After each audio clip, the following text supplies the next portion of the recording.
अस्सलाम वालेकुम नाजरीन, मैं हूं आपकी होस्ट फरहाना खान और आप देख रहे हैं एन न्यूज़ HD। नाजरीन, पाकिस्तान में महंगाई की शरह 7 माह की बुलंद तरीन सतह पर पहुंच गई है। इस्लामाबाद से जारी होने वाले सरकारी अदाद-ओ-शुमार के मुताबिक जुलाई 2025 में पाकिस्तान की सालाना महंगाई की शरह बढ़कर 4.07% तक पहुंच गई, जो कि दिसंबर 2024 के बाद से अब तक की सबसे बुलंद सतह है। जून में यही शरह 3.2% थी। यूँ महंगाई में वाज़ेह इजाफा रिकॉर्ड किया गया है।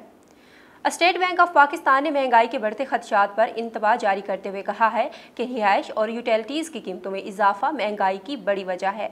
अगरचे खुराक की कीमतों में इजाफा निस्बतन सुस्त रहा, ताहम शहरी इलाकों में महंगाई 4.4% तक जा पहुंची है, जबकि देही इलाकों में ये शरह 3.5% रही है। गुज़श्ता साल जुलाई 2024 में महंगाई की शरह 11.09% थी, जिसके मुकाबले में इस साल कुछ बेहतरी ज़रूर आई है, मगर ख़तरात अब भी मौजूद हैं।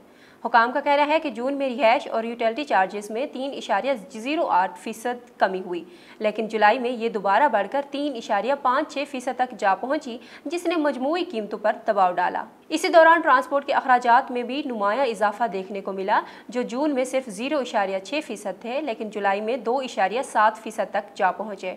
मौशी माहिरीन के मुताबिक अगर यही रुझान बरकरार रहा तो आने वाले महीनों में महंगाई एक बार फिर आवाम के लिए चैलेंज बन सकती है।